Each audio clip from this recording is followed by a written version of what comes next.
Nitin,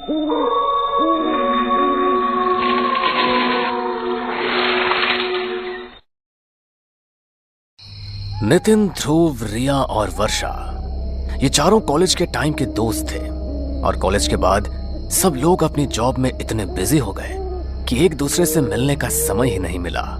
new year आ रहा था तो सबने मिलने का प्लान बनाया और डिसाइड किया कि नया साल कश्मीर की वादियों में ही मनाएंगे। नितिन के पास अपनी गाड़ी थी तो रात को उन्होंने कश्मीर का सफर तय करना शुरू किया और अगली सुबह तक कश्मीर पहुंच गए। 31 दिसंबर का दिन था। वो बस रात को होने वाली न्यू ईयर पार्टी का इंतजार कर रहे थे। यार, कश्मीर तो सचमुच स्वर्ग है। यहाँ की सुंदरता देखकर तो मैं मंत्रमुग्ध हो गया हूँ। यार, पहाड़ी इलाके जितने सुंदर होते हैं वहाँ पर भूतों की घटनाएं भी उतनी ज्यादा होती है। मैंने सुना है कि कश्मीर में बहुत सी ऐसी जगह है जहाँ पर हमेशा लोगों को छलावा होता है और उस छलावे में फंसकर लोग मारे जाते हैं। अरे यार, तो क्यों हमें डराने की कोशिश कर रहा है? हम यहाँ पर न्यू ईयर सेलिब्रेट करने आए हैं, ना कि तेरी भूतिया कहानियाँ सुनने। अरे मैं तो बस सच बता रहा हूँ, तुम्हें नहीं मानना तो मत मानो। वो सभी न्यू ईयर की पार्टी के लिए कश्मीर में एक कैंपिंग साइट गए। वहां पर पहुंचकर उन्होंने अपने टेंट लगाए और बॉनफायर जलाने की तैयारी की। वो सभी बॉनफायर जलाकर उसके पास बैठ गए। तभी नितिन ने कहा, यार, मैंने सुना है कि कश्मीर की लड़कियां बहुत सुंदर होती है। पहाड़ी लड़कियों की खूबसूरती कुछ अलग ही होती है। काश अभी मेरे पास कोई पहाड़ी लड़की आए और बोले कि तुम कितने अच्छे हो, मुझे तुमसे शादी करनी है। भाई, रात के 12 बजे किसी लड़की का तो पता नहीं, लेकिन कोई भूतनी जरूर तेरे पास आ सकती है। जब देखो तब फालतू की बातें करता रहता है। अच्छा बेटा, मैं फालतू की बातें कर रहा हूँ, तू तो जैसे बहुत समझदारी वाली बातें करता है ना। अरे यार, वर्षा के सामने ज्यादा सीधा बन रहा है। अच्छा तुम लोग बैठो, मैं अभी आता हूँ, बहुत जोर की लगी है। अरे रुक, अपने साथ माचिस लेकर जा, कोई छलावा मिल गया तो अपने साथ ही ले जाएगा। अरे तू बंद करना अपनी बकवास यार, अभी आ रहा हूँ बस मैं। ध्रुव ने कश्मीर में होने वाली कई भूतिया हादसों के बारे में सुना था, इसलिए वो बार बार सबको सावधान कर रहा था। लेकिन नितिन ने उसकी बात नहीं सुनी और बिना माचिस को अपने पास रखे झाड़ियों के बीच चला गया। वो जैसे ही वहां से वापस आने लगा तभी उसे वहां पर एक लड़की के रोने की आवाज सुनाई दी।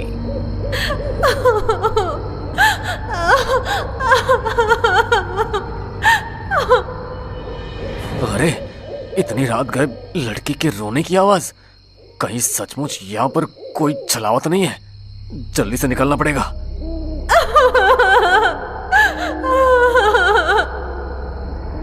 नितिन जैसे ही वहां से जाने लगा तो उसे फिर से लड़की की रोने की आवाज सुनाई दी तो वो वहीं पर रुक गया। अरे अरे, फिर से वही आवाज। लगता है सच में कोई मुसीबत में है। हाँ, मैं मुसीबत में हूँ। तुम इस तरह अचानक से मेरे सामने कैसे आ गई? अभी तक तो यहाँ पर कोई नहीं था। मेरी मदद करो। मैं तो बहुत समय से यहाँ पर किसी की मदद का इंतजार कर रही हूँ। अंधेरे की वजह से आप मुझे देख नहीं पाए। मैं बहुत मुश्किल में हूँ, प्लीज मेरी मदद कर दीजिए। शहर से आए हुए कुछ लड़के मेरे पीछे पड़ गए थे। बड़ी मुश्किल से अपनी जान बचाकर भागी हूँ। यहाँ पर अकेली रहती हूँ, कोई ऐसा है भी नहीं जिसके पास मैं मदद के लिए जा सकूं। आप मुझे अच्छे इंसान लगते हैं, आप मेरी मदद करेंगे ना? हाँ, तुम चिंता मत करो, तुम मेरे साथ चलो, तुम्हें कोई खतरा नहीं है। नितिन रास्ते भर उससे बातें करते हुए अपने दोस्तों के पास वापस आ गया।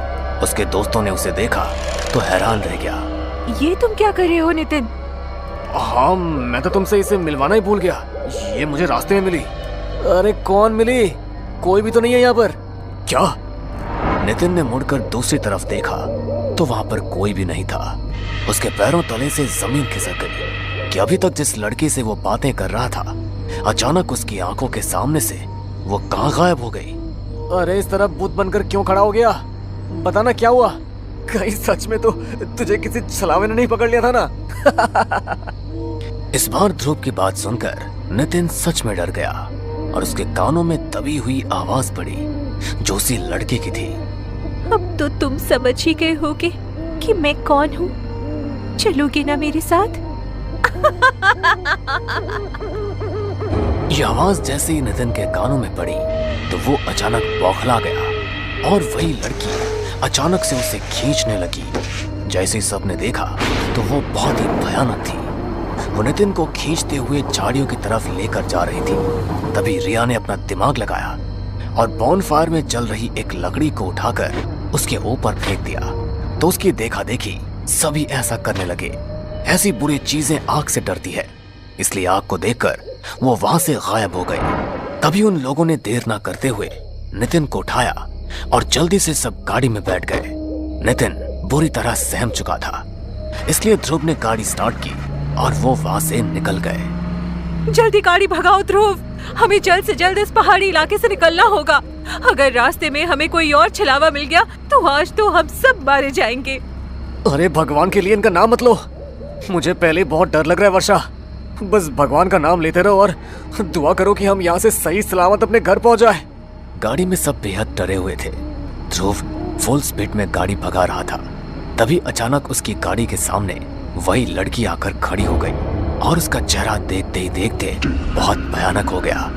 उसे गाड़ी के सामने देखकर ध्रुव अचानक बौखला गया और गाड़ी का बैलेंस बिगड़ गया। गाड़ी जाकर सामने के पेड़ में टकराने ही वाली थी, लेकिन ध्रुव ने थोड़ी हिम्मत की और अचानक गाड़ी को ब्रेक लगा दिया।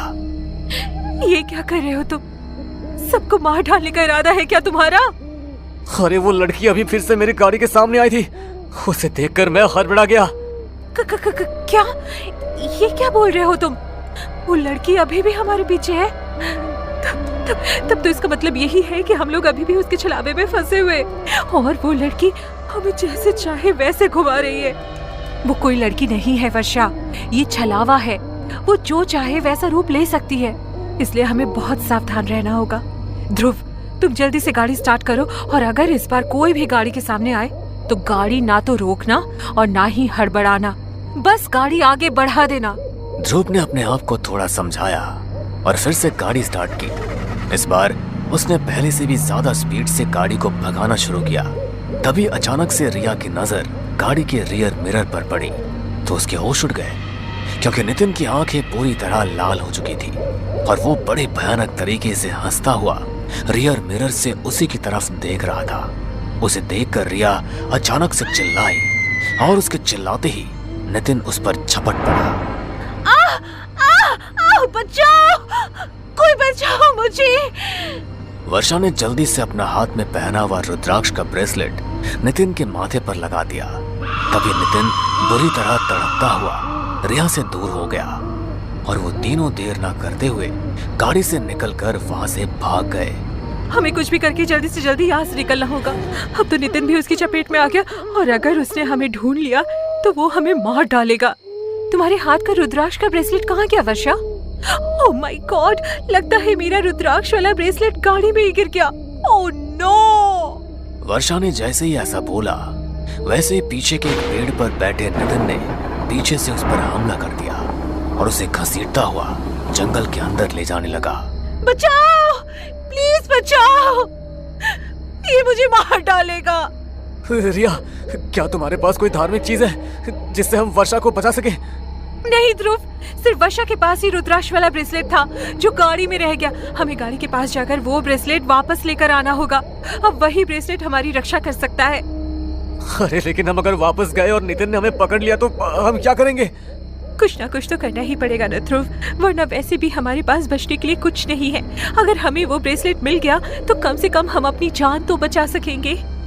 दोनों ने हिम्मत की और भगवान का नाम लेते हुए गाड़ी की तरफ वापस जाने लगे। थोड़ी देर बाद वो दोनों गाड़ी के पास पहुंच भी गए। तभी रिया बोली, तुम यही रुको ध्रुव, मैं गाड़ी से रुद्राक्ष वाला ब्रेसलेट लेकर आती हूँ। रिया जैसे ही ब्रेसलेट लेने के लिए गाड़ी का दरवाजा खोलकर गाड़ी के अंदर गई, वैसे ही गाड़ी अचानक शुरू हो गई। रिया ने देखा तो नितिन गाड़ी चला रहा था और उसका पूरा चेहरा किसी प्रेत की तरह भयानक हो गया था। वो जोर जोर से हंसते हुए रियर मिरर से रिया को देख रहा था। तुझे क्या लगा कि तू बच जाएगी? लेकिन ऐसा नहीं होगा। अपने दोस्तों की तरह तुझे भी मैं अपने चपेट में ले ही लूंगा। यार, रिया गाड़ी में ब्रेसलेट ढूंढते हुए मदद के लिए चिल्ला ही रही थी और वहां ध्रुव किसी न किसी तरह रिया को उस छलावे के चंगुल से बचाना चाहता था। वो गाड़ी के पीछे पीछे भाग रहा था, लेकिन गाड़ी की स्पीड के आगे वो कुछ नहीं कर पाया। वो जानता था कि वो अब कुछ नहीं कर सकता, इसलिए वो हिम्मत हार कर अपने घुटनों पर बैठ गया और उसकी आंखों से आंसू निकल गए। हमारी मदद करो ऊपर वाले, इस छलावे ने हमें बुरी तरह अपने चंगुल में ले लिया है। हमें इसके चंगुल से निकाल और हमारी रक्षा कर। ध्रुव ने जैसे ही भगवान से यह प्रार्थना की, वैसे ही उसे अपने पीछे से कुछ आवाज सुनाई थी। उसने पीछे मुड़कर देखा तो नागा साधुओं की एक टोली वहां से गुजर रही थी। वो जल्दी से उनके पैरों में जाकर गिर गया। मेरी मदद कीजिए बाबा, छलावे ने मेरे 3 दोस्तों को अपने कब्जे में ले लिया है। मुझे उनकी जान बचानी है, मेरी मदद कीजिए। तुम चिंता मत करो बेटा, हमसे जितना बन पाएगा हम करेंगे। नागा साधुओं की टोली ने अपने हाथ में भभूति ली और कुछ मंत्र पढ़ते हुए रास्ते पर भभूति को दे मारा। तभी एक सीधी लकीर खींचती हुई बहुत आगे तक गई। हमें इस रास्ते पर आगे बढ़ना होगा। ध्रुव जल्दी जल्दी नागा साधुओं के साथ उस रास्ते पर बढ़ने लगा तो देखा उसकी गाड़ी एक जगह पर आकर रुक गई है। नागा साधु ने फिर से भभूति को अभिमंत्रित करके गाड़ी पर छिड़क दिया तो एक काला धुआं गाड़ी से निकलकर जंगल के अंदर जाकर समा गया। उन्होंने गाड़ी का गेट खोला और नितिन और रिया पर भी भभूति छिड़की और उन तीनों को अपने साथ अपने आश्रम ले गए। आपका बहुत बहुत धन्यवाद बाबा, आपकी वजह से आज हम तीनों सुरक्षित हैं। लेकिन हमारी एक दोस्त वर्षा अभी भी लापता है, हमें उसे ढूंढना होगा। मैं जानता हूँ बेटा कि तुम्हारी एक और दोस्त लापता है, लेकिन मुझे बड़े खेद के साथ कहना पड़ रहा है कि वो अब जिंदा नहीं है। छलावे ने उसे अपनी चपेट में लेकर खत्म कर दिया। तुम उसके लिए दुआ करना कि भगवान उसकी आत्मा को मुक्ति दे। नागा साधु की बात सुनकर उन तीनों की आंखों में आंसू आ गए, क्योंकि उन्होंने अपने एक बहुत अच्छी दोस्त को खो दिया था। नागा साधु ने दिन के समय ही उन्हें वहां से रवाना कर दिया। वो अपने घर तक सही सलामत पहुंच गए, लेकिन अपने दोस्त को खोने का मलाल हमेशा के लिए उन सब के दिल में रह गया। उन्होंने वर्षा की मुक्ति के लिए हवन कराए ताकि उसकी आत्मा को छलावे से मुक्ति मिल सके, लेकिन उनके मन में हमेशा यही बात रही कि अगर वे थोड़ी और कोशिश करते तो शायद वर्षा को बचा पाते, या वो लोग कभी नया साल मनाने के लिए कश्मीर गए ही ना होते।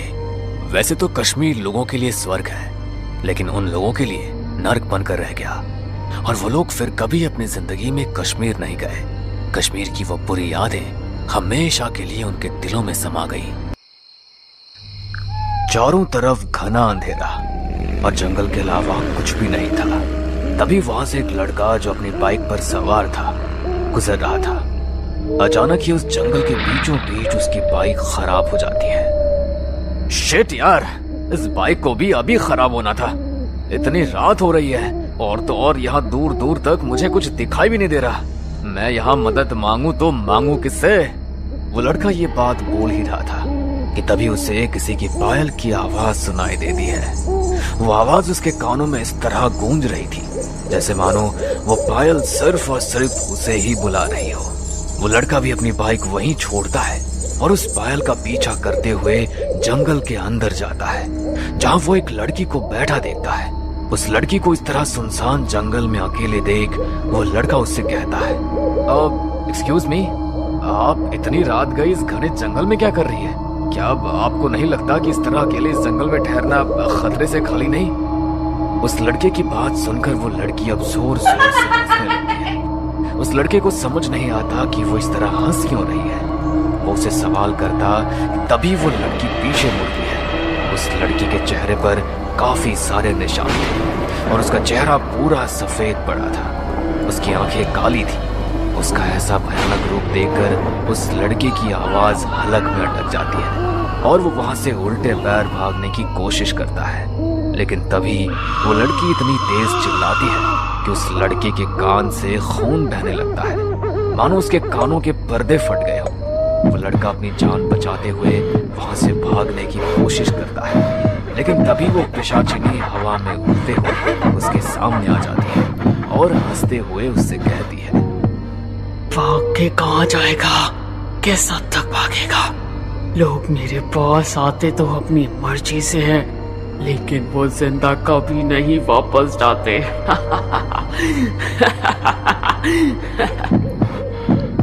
वो लड़का कुछ बोल पाता उससे पहले ही पिशाचिनी उस लड़के के ऊपर चढ़ जाती है और अपने गहरे नुकीले दांतों को बाहर निकालकर उसके गर्दन पर चुभाकर उसका खून चूस लेती है। इस तरह वो लड़का अपनी जान से हाथ धो बैठता है। उसका पूरा शरीर पीला पड़ चुका था और वो वहीं ढेर हो जाता है। तभी वो पिशाचिनी उसका पैर पकड़कर खींचते हुए उसे हाईवे पर फेंक देती है। ये कहानी है सीलमपुर गांव की, जहां रात के समय कोई भी बाहर नहीं निकलता था, क्योंकि ऐसा माना जाता था कि रात के समय उनके गांव में एक ऐसी चीज भटकती है जिसकी कल्पना शायद किसी गांव वालों ने नहीं करी थी।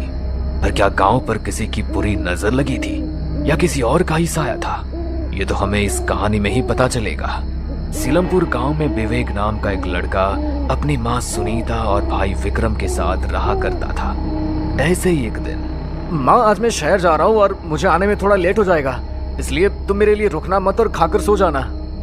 ये बात तो ठीक है विवेक, लेकिन अगर तुझे लगा कि तुझे आने में रात हो जाएगी तो एक काम करना, शहर में कहीं रुक जाना, क्योंकि रात के समय हमारा गांव सुरक्षित नहीं है, ये तुम अच्छे से जानते हो। क्या माँ कैसी बात कर रही हो आप? ऐसा कुछ नहीं है। अच्छा मैं चलता हूँ। इतना बोलकर विवेक शहर के लिए रवाना हो जाता है और शहर में अपना काम खत्म कर घर आने लगता है। पर उसको घर आते आते शाम हो जाती है, लेकिन अब भी उसका गांव 10 किलोमीटर दूर था। विवेक जंगल के रास्ते को देख खुद से कहता है, अगर मैं हाईवे से जाऊंगा तो मुझे 3-4 घंटे लग जाएंगे, क्यों ना मैं ये शॉर्टकट अपना लूं। इस जंगल के रास्ते में अपने गांव भी जल्दी पहुंच जाऊंगा और माँ गुस्सा भी नहीं करेगी। जंगल के रास्ते वो घर जल्दी पहुंच जाएगा, ये सोचकर वो जंगल का रास्ता अपना लेता है। वो थोड़ी ही दूर चलता है कि तभी उसको किसी के रोने की आवाज आती है। इतने घने जंगल में कौन रो रहा है और आखिर वो यहाँ कर क्या रहा है? विवेक उस रोती हुई आवाज का पीछा करता है। थोड़ी दूर चलने पर उसे एक लड़की बैठी हुई नजर आती है जो अपने घुटने पर अपने सर को टेक कर रो रही थी। उस लड़की को देख विवेक अपने बैग से पानी निकालता है और उसे देते हुए कहता है, सुनिए, आप इस तरह रो क्यों रही है? और तो और आप अकेले इस जंगल में क्या कर रही है? अरे इस जंगल में किसी जानवर ने आपका शिकार कर लिया तो? विवेक की बात सुनकर वो लड़की अपना चेहरा ऊपर उठाती है। उस लड़की की आंखें पूरी तरह लाल थी, पर विवेक उसकी लाल आंखों को इग्नोर करते हुए उसको पानी देता है। देखो, रोते रोते पूरी आंख लाल कर ली है तुमने, ये लो पानी पियो। मैं पानी नहीं पीती, मुझे पानी नहीं चाहिए। यार ये सही है, अपना गुस्सा तुम खाने पीने पर निकाल रही हो। एक काम करो, तुम मेरे साथ चलो। विवेक की बात सुनकर उस लड़की के चेहरे पर स्माइल आ जाती है और वो उसके साथ उसके घर जाने के लिए तैयार हो जाती है। कुछ देर बाद विवेक और वो लड़की दोनों ही विवेक के घर चले जाते हैं, जहाँ सुनीता उस लड़की को देख विवेक से कहती है, विवेक ये कौन है? माँ ये कौन है ये तो मुझे भी नहीं पता, लेकिन ये एक लड़की है। तुम्हें पता है, ये मुझे जंगल में रोती हुई मिली थी। जंगल में? तू जंगल के रास्ते से आया था? अरे तेरी बुद्धि पर पत्थर पड़ गया है क्या? एक तो तुझे इस लड़की का नाम नहीं पता, ऊपर से तू इसे जंगल से लेकर आया है। अरे नालायक, तुझे मालूम नहीं उस जंगल में एक पिशाचिनी रहती है जो लोगों का खून चूसकर उसको मार डालती है। कहीं ये लड़की वही पिशाचिनी तो नहीं है? हे लड़की, सच बता, तू पिशाचिनी तो नहीं है ना? अगर तू पिशाचिनी है तो मेरे घर से चली जा, क्योंकि मैं तुझे मेरे घर को कुछ नहीं करने दूंगी। आंटी जी, आप ये कैसी बातें कर रही हैं? वो तो मेरे घर वालों ने मुझे घर से निकाल दिया था, इसलिए मैं उस जंगल में रो रही थी। लेकिन भला हो विवेक जी का, जो इन्होंने मेरी मदद करी। आंटी जी, अगर आपको ऐसा लग रहा है कि मैं कोई पिशाचिनी हूँ तो मैं यहाँ से चली जाती हूँ। इतना बोलकर पिशाचिनी पीछे मुड़ती है और अपनी आंखों को काली कर अपने दांत बाहर निकालने लगती है। पर तभी विवेक बीच में बोल पड़ता है, माँ ये आप कैसी बातें कर रही है? देखो रात ज्यादा हो रही है, अगर आपको इसे घर से बाहर ही करना है तो सुबह कर देना। एक जवान लड़की को इस तरह घर से बाहर निकालना सही नहीं है। पिशाचिनी अपने रूप को नॉर्मल करते हुए दोबारा सुनीता की तरफ मुड़ जाती है। उसकी आंखों में मासूमियत देखकर अब सुनीता को भी लगने लगता है कि वो कोई पिशाचिनी नहीं बल्कि एक आम इंसान है और वो उसे अपने घर में पनाह देने के लिए तैयार हो जाती है। सभी लोग खाना खाकर सोने के लिए जाते हैं, लेकिन इस दौरान वो पिशाचिनी खाना नहीं खाती। देर रात सभी सो रहे थे, तभी वह पिशाचिनी उठती है और हवा में उड़ने लगती है। उसके काले खुले बाल हवा में लहरा रहे थे। वो पिशाचिनी उड़ती हुई सिर्फ और सिर्फ विवेक के इर्द गिर्द घूम रही थी। कुछ देर बाद पिशाचिनी आराम से विवेक के करीब बैठी है और धीरे धीरे उसकी गर्दन के पास अपने नुकीले दांतों वाला मुंह ले जाती है। अचानक विवेक की आंख खुल जाती है और वो इस लड़की को अपने इतने करीब देखकर एकदम उठकर पीछे हो जाता है। ये आप क्या कर रही थी? आप मेरे इतने करीब? वो मुझे माफ कर देना। मैं वो दरअसल मेरे पास कोई जवाब नहीं है, पर मैं आपसे प्यार करने लगी हूँ। इन कुछ घंटों में आपने जिस तरह से अपने घर वालों से मेरे लिए लड़ाई करी है और जितनी मेरी केयर करी है, ये सब देखकर मुझे आपसे प्यार हो गया है। विवेक कुछ कहता तभी वो पिशाचिनी अपनी आंखों को काली करती है। विवेक भी उसकी आंखों में खो जाता है और वो उसके सम्मोहन में आ जाता है। अब अगले दिन विवेक उस पिशाचिनी से शादी करने की बात करता है। माँ, मैं नेहा से शादी करना चाहता हूँ। मैं नेहा को प्यार करने लगा हूँ। मैं इसको अपनी पत्नी बनाना चाहता हूँ। अरे मत मारी गई है क्या तेरी? बिना सोचे समझे कोई भी फैसले लिए जा रहा है। तुझे इसका नाम भी अभी तक नहीं पता लगा, ना इसके खानदान का पता, ना परिवार का पता, और तू इससे शादी करने की बात कर रहा है। विवेक पिशाचिनी के कब्जे में था, इसलिए विवेक अपनी माँ के सिंदूर को उठाता है और पिशाचिनी यानी नेहा की मांग में भर देता है। ये देख सुनीता अपने सर पर हाथ रख लेती है। अब ना चाहते हुए भी उसको उसे अपनी बहू के रूप में स्वीकार करना पड़ता है। देखते ही देखते 3 दिन गुजर जाते हैं और इस 3 दिन के दौरान विवेक के घर वालों को पता लगता है कि नेहा पेट से है। शादी को अभी 3 दिन भी ठीक से नहीं हुए और ये इतनी जल्दी पेट से है। सुनीता अपने ही सवाल का जवाब ढूंढने लगती है। वो जानना चाहती थी कि उसके घर में जो आई है वो आखिर कौन है। बस यही जानने के लिए वो देर रात उठकर अपने कमरे में बैठी होती है कि तभी उसके कानों में किसी की बुदबुदाहट की आवाज सुनाई देती है। वो इस आवाज को गौर से सुन रही थी और वो आवाज कहीं और से नहीं बल्कि बाहर गांव से आ रही थी। सुनीता अपने कमरे में खिड़की खोलकर बाहर देखती है, जहां उसकी बहू अपने बालों को खोलकर आसमान में उड़ रही थी और अचानक ही वो खिड़की के पास आ जाती है। सासू माँ, आखिरकार तुमने मेरी सच्चाई देख ली, लेकिन कोई बात नहीं, मैं हर उस इंसान को मौत के घाट उतार दूंगी जिसको मेरे सच के बारे में पता चलेगा। इतना बोलकर वो पिशाचिनी एक काले धुएं में तब्दील हो जाती है और खिड़की द्वारा अंदर आ जाती है और एक बार फिर वो अपना भयानक रूप ले लेती है। जिसके बाद वो पिशाचिनी अपने दांतों को निकालकर अपनी सास की गर्दन पर काटकर उसका सारा खून पी जाती है। लेकिन ये सब कुछ दूर खड़ा विक्रम देख लेता है। तुम मेरी भाभी नहीं बल्कि एक पिशाचिनी हो। माँ ठीक बोलती थी कि तुम कोई मामूली इंसान नहीं हो। मैं तुम्हारी सच्चाई सबको बता दूंगा। मेरी सच्चाई तू तब बताएगा ना जब तू सच बताने के लिए जिंदा बचेगा। विक्रम जैसे ही पिशाचिनी की ये बात सुनता है, वैसे ही वो अपने कदमों को अपने भाई के कमरे की तरफ दौड़ाता है और भागते हुए अपने भाई के कमरे में जाता है और अपने भाई को सब कुछ बता देता है। ये जानने के बाद विवेक को जरा सी भी हैरानी नहीं होती। मैं जानता हूँ विक्रम कि नेहा कोई आम इंसान नहीं बल्कि एक पिशाचिनी है। पिशाचिनी भैया, अगर आपको ये सब कुछ पता था तो आपने हमें कुछ बताया क्यों नहीं? हम लोग गांव वालों के साथ मिलकर इस पिशाचिनी को कुछ। विक्रम आगे कुछ कहता, उससे पहले उसकी नजर विवेक की गर्दन पर जाती है, जहां उसकी गर्दन पर पहले से ही दांत के निशान होते हैं। वो दांत का निशान देख विक्रम को ये समझते देरी नहीं लगती कि उसका भाई भी कोई मामूली इंसान नहीं बल्कि एक पिशाच बन चुका है। भैया, मैं समझ गया। इतना बोलकर विक्रम वहां से भागने की कोशिश करता है, पर तभी विवेक उसका पैर पकड़कर खींच लेता है और विक्रम वहीं गिर जाता है और उसके पैरों पर विवेक काट लेता है।